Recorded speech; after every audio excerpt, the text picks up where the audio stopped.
era fuente de todos los peligros. Occidente se cubría de castillos y fortalezas de donde brotaban extraños rumores sobre sacerdotes que llevaban espada. Algo inconcebible, chocante, horripilante. Los rumores que llegaban a la corte de Constantinopla hacían mención a hombres de la Iglesia reunidos en órdenes religiosas militares. En 1095, esos religiosos dirigieron grupos de fanáticos, compuestos por francos y germanos, rodeados por fuertes jinetes vestidos de metal, para ir a liberar el sepulcro de Cristo por las armas, con el apoyo del Papa. Nuestro emperador Alejo I Comneno facilitó el paso de sus ejércitos al Asia, pero teniendo antes la sensatez de reforzar las murallas de nuestra ciudad. Sin embargo, alcanzaron Jerusalén apoderándose de pequeños reinos en el camino, no sin haber sufrido la cólera de los turcos. La noticia de la matanza perpetrada por estos nobles caballeros el año 1099 en Jerusalén nos pareció la confirmación de los funestos presentimientos que habíamos tenido. En esa época no habíamos percibido bien el principio de la cruzada, no el hecho de luchar por la fe, pero semejante combate ¿no es competencia exclusiva del emperador y sus soldados? Como consecuencia de esa cruzada, los turcos fueron expulsados durante un tiempo de gran parte de Asia y nosotros pudimos respirar y recuperar momentáneamente la prosperidad económica del imperio. Esa recuperada prosperidad no se les escapó a los venecianos. Pero hubo otra cruzada, la de 1203, que en lugar de dirigirse a Tierra Santa, como todas las demás, acabó bajo las murallas de nuestra ciudad. Fueron los venecianos, y solo ellos, los que con sus intrigas lograron que las naves de los cruzados, que evidentemente les pertenecían, en lugar de ir a recuperar Jerusalén, navegaran hacia Constantinopla. Además, un príncipe alemán tuvo la idea de que los cruzados podían muy bien instalar en el trono de Constantinopla a un emperador dedicado a Occidente. Tal idea no podía menos que alegrar al dogo veneciano Enrico Dandolo. Llegados ante Constantinopla, los cruzados aprovecharon las intrigas de la corte y las ambiciones del joven Alejo Ángelo para instalarlo en el trono.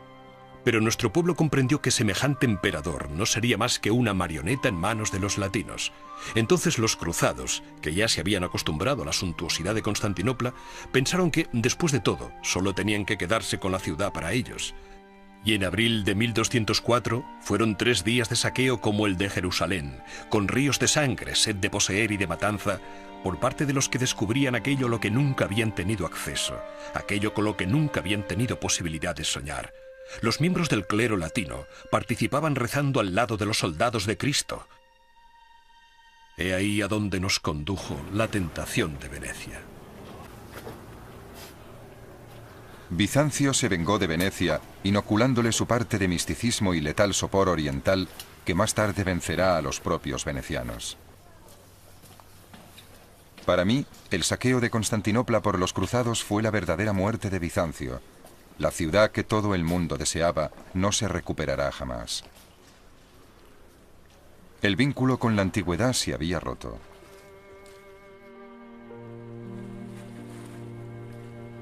Los bizantinos, pues, no supieron hacer el gran corte entre lo sagrado y lo político, entre Dios Padre y Dios Hijo.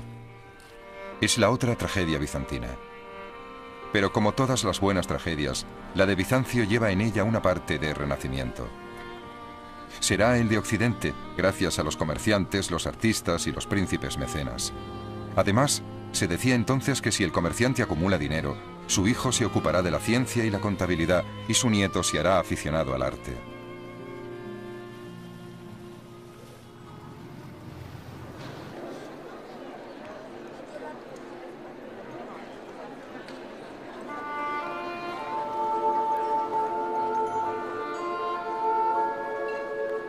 Venecia fue la genial directora escénica de Oriente en Europa, de una Europa híbrida que se libera en un decorado de inspiración bizantina. La Catedral de San Marco encierra no solo modelos arquitectónicos propios de Constantinopla, sino también una parte del botín traído aquí tras la cruzada de 1204.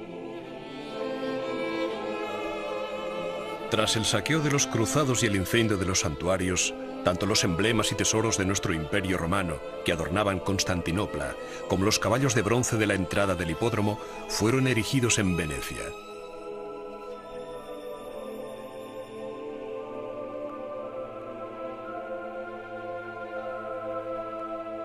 Nuestro imperio se replegó a pequeños territorios, arrinconado entre los turcos y una Constantinopla convertida en latina. El terrible Enrico Dandolo, dogo de Venecia, y los demás latinos creían poder repartirse nuestro imperio, pero no sobrevivieron al caos que provocaron. Tras poco más de 50 años de ocupación por los latinos, Constantinopla ya no era más que la sombra de sí misma. Una ciudad en la que el emperador latino vendía reliquias para vivir y quemaba para calentarse el maderamen de su palacio. La ciudad casi se había vaciado de habitantes y barrios enteros caían en ruinas. El interior de la ciudad de las ciudades parecía el campo. Ironías de la historia. La reconquista emprendida por nuestros emperadores fue facilitada por nuestros antiguos enemigos, los búlgaros, que también lucharán contra los latinos. Gracias a Miguel VIII, paleólogo, fundador de la dinastía de este nombre, recuperamos primero Mistra y a continuación Constantinopla en junio de 1261. Pero los otomanos, una nueva familia nómada turca, había puesto ya pie en Europa y nos iba acercando poco a poco con ataques y maniobras de alianza, incluso con algunas de nuestras familias. Necesitábamos ayuda, pues los turcos avanzaban muy rápido. Ya había aplastado el imperio serbio en la batalla de Kosovo. Rememoro las visitas a Occidente en las que los emperadores ceden lo que nos queda de símbolos de prestigio vinculados al título de emperador de los romanos. Lo que ya consternaba a mi padre, que les acompañaba como embajador. Cedemos lo esencial, la dirección de la ortodoxia al Papa, lo que tentará a los emperadores Juan V y Juan VIII durante los diferentes concilios, el último en Florencia. Continuamos cediendo las ventajas comerciales, sea a los venecianos, sea a los genoveses, quienes durante este asedio dirigen nuestra defensa. Y a cambio de esas concesiones, humillaciones. Como el día en que Juan VIII, paleólogo, quiso dejar en garantía rubíes para obtener un préstamo del Senado veneciano, y le respondieron que no se podía valorar lo invalorable y solo se le concedió una suma de dinero para sus gastos de estancia. O cuando obtuvimos una ayuda simbólica, como esos pocos hombres enviados por el rey de Francia. El pueblo de Constantinopla no quiso nunca la unión con los latinos, e incluso creo que se sentía más próximo al fervor religioso de los musulmanes. Los occidentales consideraban nuestro imperio marginal y nos dejaron caer. Es entonces cuando pronuncié esta frase: mejor el turbante de un sultán que la tiara del Papa, dirigida tanto a mis compatriotas como a los latinos, pues consideraba que el de la unión religiosa era, desde hacía mucho tiempo, un problema sin importancia.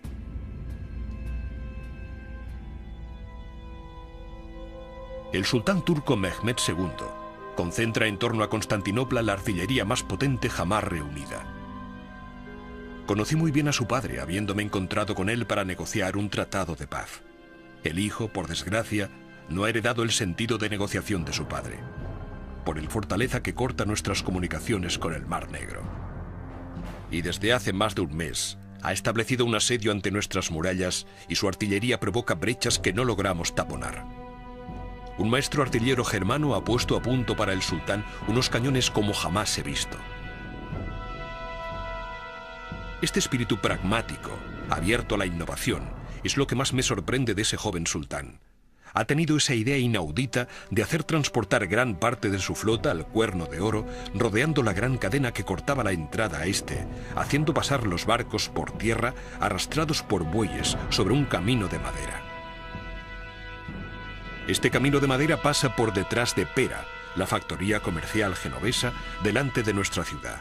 Y estos genoveses, que se dicen nuestros aliados, no nos dijeron nada. Y acabamos de enterarnos de que el intento de incendiar los barcos turcos que ahora están en el santuario del Cuerno de Oro, justo bajo nuestras murallas, acaba de fracasar. Estoy muy preocupado.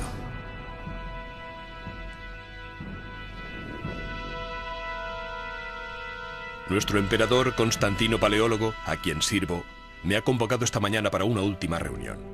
Nos hemos enterado por uno de nuestros espías de que las tropas del Islam preparan un gran ataque previsto para dentro de 2 días, el 29 de mayo. El Consejo ha decidido organizar procesiones por las calles mañana. Durante este día se celebrará una liturgia en Santa Sofía y recibiremos todos, el emperador, la corte y una parte del pueblo, los últimos sacramentos. No puedo evitar preocuparme por este observador veneciano. Intento negociar con él para que saque a los 4. Tras el saqueo de los cruzados y el incendio de los santuarios, tanto los emblemas y tesoros de nuestro imperio romano que adornaban Constantinopla, como los caballos de bronce de la entrada del hipódromo, fueron erigidos en Venecia.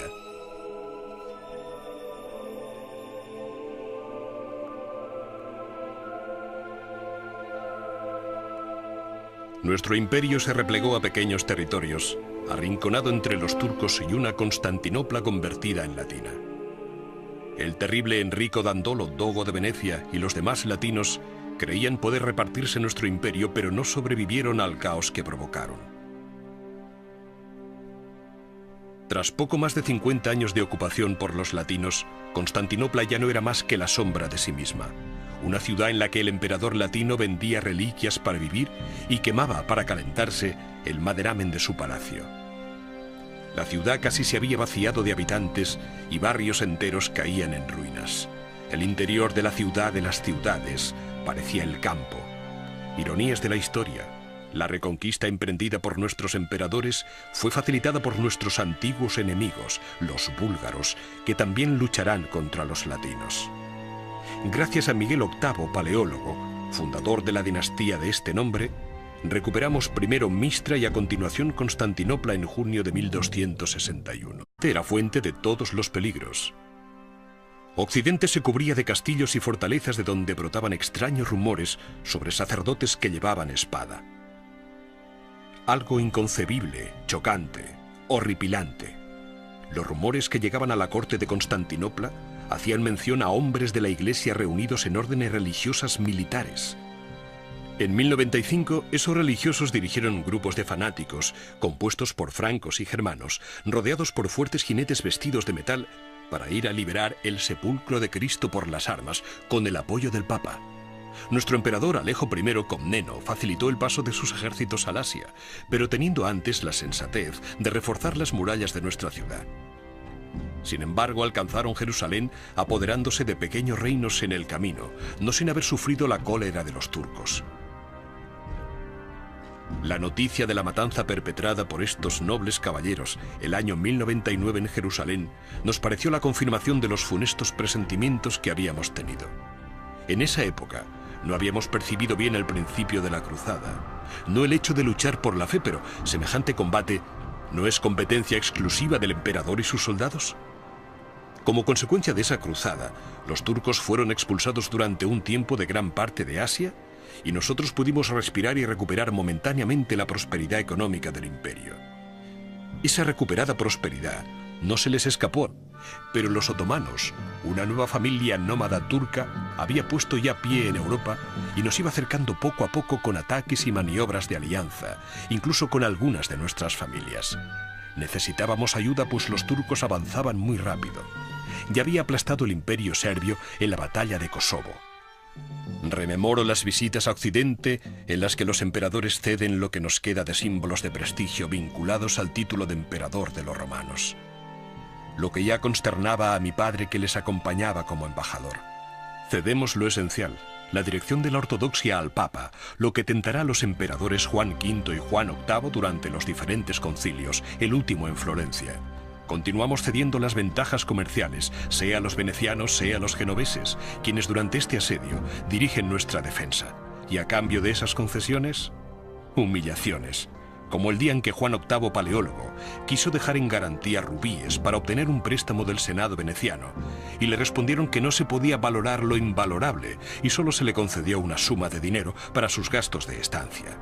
O cuando obtuvimos una ayuda simbólica, como esos pocos hombres enviados por el rey de Francia. El pueblo de Constantinopla no quiso nunca la unión con los latinos, e incluso creo que se sentía más próximo al fervor religioso de los musulmanes. Los occidentales consideraban nuestro imperio marginal y nos dejaron caer. Es entonces cuando pronuncié esta frase, los venecianos. Pero hubo otra cruzada, la de 1203, que en lugar de dirigirse a Tierra Santa, como todas las demás, acabó bajo las murallas de nuestra ciudad. Fueron los venecianos, y solo ellos, los que con sus intrigas lograron que las naves de los cruzados, que evidentemente les pertenecían, en lugar de ir a recuperar Jerusalén, navegaran hacia Constantinopla. Además, un príncipe alemán tuvo la idea de que los cruzados podían muy bien instalar en el trono de Constantinopla a un emperador dedicado a Occidente. Tal idea no podía menos que alegrar al dogo veneciano Enrico Dandolo. Llegados ante Constantinopla, los cruzados aprovecharon las intrigas de la corte y las ambiciones del joven Alejo Ángelo para instalarlo en el trono. Pero nuestro pueblo comprendió que semejante emperador no sería más que una marioneta en manos de los latinos. Entonces los cruzados, que ya se habían acostumbrado a la suntuosidad de Constantinopla, pensaron que, después de todo, solo tenían que quedarse con la ciudad para ellos. Y en abril de 1204 fueron 3 días de saqueo como el de Jerusalén, con ríos de sangre, sed de poseer y de matanza, por parte de los que descubrían aquello a lo que nunca habían tenido acceso, aquello con lo que nunca habían tenido posibilidad de soñar. Los miembros del clero latino participaban rezando al lado de los soldados de Cristo. He ahí a donde nos condujo la tentación de Venecia. Bizancio se vengó de Venecia, inoculándole su parte de misticismo y letal sopor oriental que más tarde vencerá a los propios venecianos.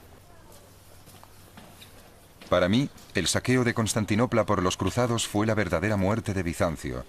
La ciudad que todo el mundo deseaba no se recuperará jamás. El vínculo con la antigüedad se había roto.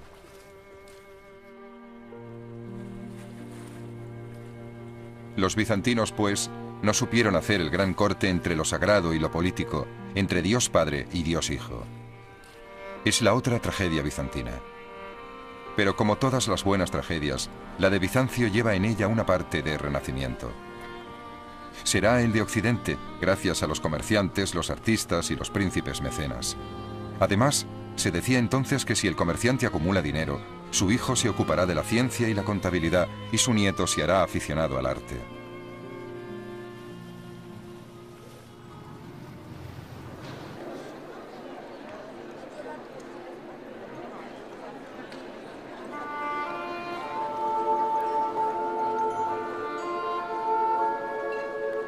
Venecia fue la genial directora escénica de Oriente en Europa, de una Europa híbrida que se libera en un decorado de inspiración bizantina. La Catedral de San Marco encierra no solo modelos arquitectónicos propios de Constantinopla, sino también una parte del botín traído aquí tras la cruzada de 1200.